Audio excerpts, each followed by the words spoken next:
We ring the bells because the Hoosiers won. Hoosiers beat Chicago State 78-58. Good for the Hoosiers. They shot a lot of threes. They shot over 40 threes. Here's what it was 1 3, 2 threes, 3 threes. They didn't make them all. They only made 15 of them, but they shot 46 of the damn things. And Nick Dorn hit 5 of 11. All he shot was threes. And then Lamar Wilkerson hit 5 of 12. Tucker DeVries, 2 of 11. Tucker DeVries has got to be able to shoot because there's not so much else that he can do. He's got to be able to make threes. From the foul line, 11 of 18. Chicago State only shot from the foul line 6 times. Indiana fouled only 10 times in this game. That's a really good thing. Josiah Miles, he led the Hoosiers in fouling with 3. That's a good thing because the Hoosiers, up until this point, they've been kind of a foul-happy ball club on the defensive end of the floor. Overall, Indiana, 26 of 62 for 42%. Reed Bailey, 6 of 9 from the field. He scored 17 points. He hit 5 of 3, or 5 of 6, 5 of 3. That'd be a hell of a thing. 5 of 6 from the foul line, 8 rebounds for Reed Bailey. Reed Bailey plays pretty well against bottom feeders. Against really good teams, he's had some trouble. He puts the ball on the floor. He's not used to playing against the quality of competition that Indiana plays against. Teams like Louisville and Kentucky, and so far, Minnesota, Penn State. Hadn't looked real good during those games. They got Siena coming up on Monday night. We'll see what happens there. That game on BTN. This game was on BTN Plus, so not a lot of people, including me, got to watch this game. I didn't watch this game. I was at the Colts complex for the majority of this game, to tell you the truth, learning about what the Colts are going to try to get done against the San Francisco 49ers on Monday night. I think we have a pretty good idea. The thought is that this is not the level of challenge necessarily that they faced when they went to Seattle and played against the Seahawks. Because number one, it's at home. So you're not traveling. You're not dealing with attitude, time zone change, that kind of thing. You've got the energy of the home crowd, all of that on your side, and that's going to weigh in the favor of the Colts. They got to win this game. You win this game, you put yourself in a position where it's a twofer on the next 2 Sundays. You win both of them, you're going to the playoffs. You lose both of them, you're not going to the playoffs. 8-9 again would not be a very good thing. In the media room, we were talking and having a pretty good conversation about the direction of this franchise, depending upon the outcome of the last couple of games. And so we'll try to figure that out as we move forward, right? There's no point in kind of talking about it at this point because we don't know whether these Colts are going to be 11-6 or 8-9. It could go either way. This team could run the table. This is going to be better. Phillip Rivers is going to be better this weekend, Monday, than he was last Sunday. He's just more comfortable. It's not so rushed. He's all right. And the ball looked a little bit better coming out of his hands. We did learn today from Shane Steichen that you got a couple of guys who are going to be out. Sauce Gardner, out. Ruled out for Monday night. And then you've also got Anthony Gould, who's been ruled out. And Anthony Gould, you're going to miss on special teams, especially because also gone from special teams, Ashton Doolin. So with Doolin out and Gould out, you're going to have Abdullah back there. We're going to talk to Abdullah Monday. Matt Gonsalves has played, he's done a good job at right guard this season.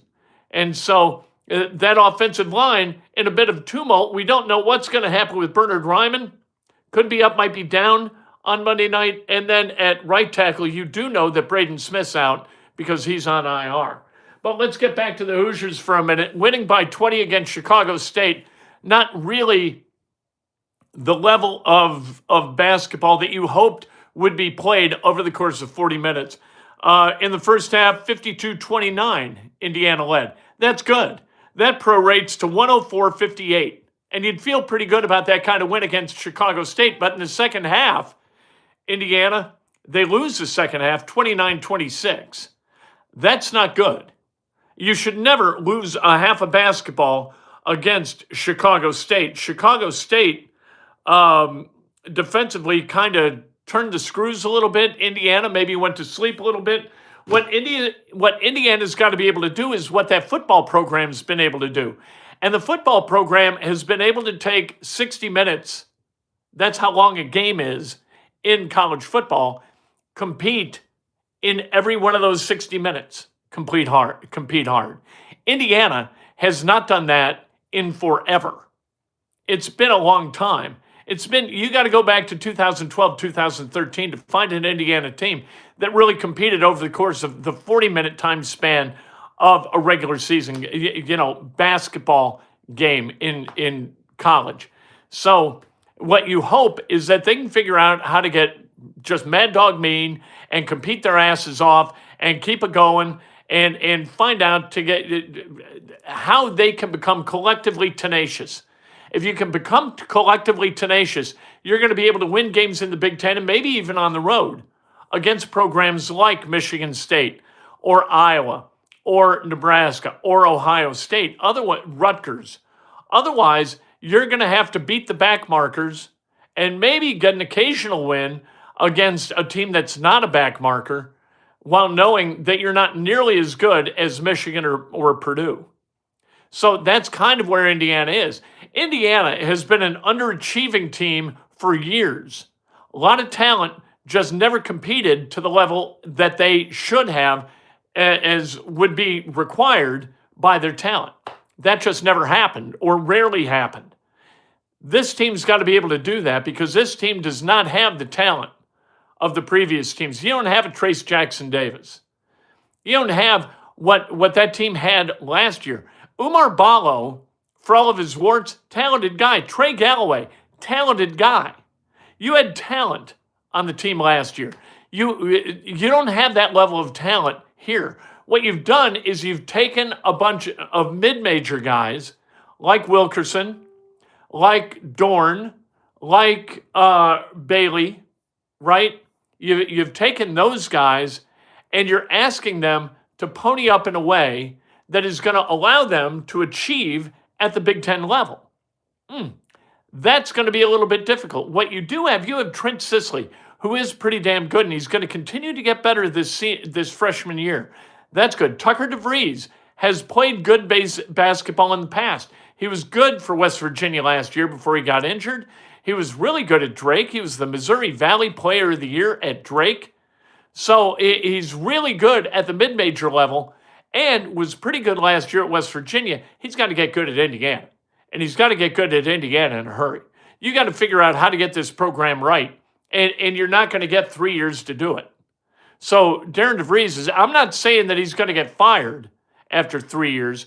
I don't think that that's going to be the case. But if you aren't there after 3 years, people are just going to turn this off. Because this is the first Indiana basketball game that I have willfully missed. I chose to do something other than watch this game. And it's the first time I've done that in, I can't even tell you, I don't know, 30 years? Something like that. There have been games I haven't watched, but it was like for parental responsibilities, marital responsibilities, that kind of thing. This, where I was just like, you know what, I'd rather be at the Colts complex and watch Indiana play against Chicago State. That should never happen in my world. I am way too dug in as a fan of Indiana basketball. But today I did that. Monday night, I'm going to make it right, and I'm going to watch Indiana play against Siena. But if Indiana can only beat Chicago State by 20 and lose in a second half, Siena's not a joke. Like Chicago State ranked 350th at Ken Pom before this game. Siena in the, 150s, 160s? So this is not a horrific basketball team. Indiana's going to have to play better in order to get over on them. I am also keeping an eye, but you do have, like Michigan State and Oakland today. 79-70, Michigan State over Oakland. It's a little bit tougher. For some schools, it's tough during finals week. It's hard to get a good gauge on what teams are going to look like finals week. No question about that. You do have a barn burner of a game in College Station, Texas, with Miami leading 10-3 with 144 left in the fourth quarter. That game was tied at 3 until not too very long ago. Miami's got the ball, and we'll see what happens in this game. I don't think either of these teams is really any kind of a threat for the championship game or for the championship itself. So Miami got the touchdown, kicked the extra point, and now they have kicked off to A&M. So A&M is going to get the football with 1:44 remaining and try to get a touchdown so that they can either go for 2 and get the win, or they can kick the extra point and go for the tie and send this thing to overtime. The winner of this game would then get Ohio State in the second round. And I don't know what bowl that would be. I know Indiana's going to play in the Rose Bowl, and I know they're going to play Alabama, and I can't wait for that game. We're going to see if Alabama can't find a way over the next, 12 days before the Rose Bowl to figure out how to become a competent football team. Because despite their win last night at Norman, beating Oklahoma, you know what? They're not very good. They didn't look very good last night, and they won that game. They looked not like Indiana. Indiana executes. Indiana may not have the talent, the 5-star talent, that Bama had. They had no 5 stars on their roster whatsoever. But what they do have, they go out there and they fundamentally execute. And that's what they do. They are a competent, really well-coached football team on both sides of the ball, and their special teams are special also. Oklahoma's special teams last night, not special, missed 2 field goals late, which would have made that game a 1-possession game. Both field goals missed. One was really close, and the other not really so much. So we'll see what happens in the Rose Bowl. We're going to talk about it all next week and then into the week after, because this is the most exciting thing that's happened to Indiana football since the last time they played in the Rose Bowl, and that was the 1967 season, New Year's Day, 1968. That was a long-ass time ago. And I have no functional memory whatsoever of that day or that event.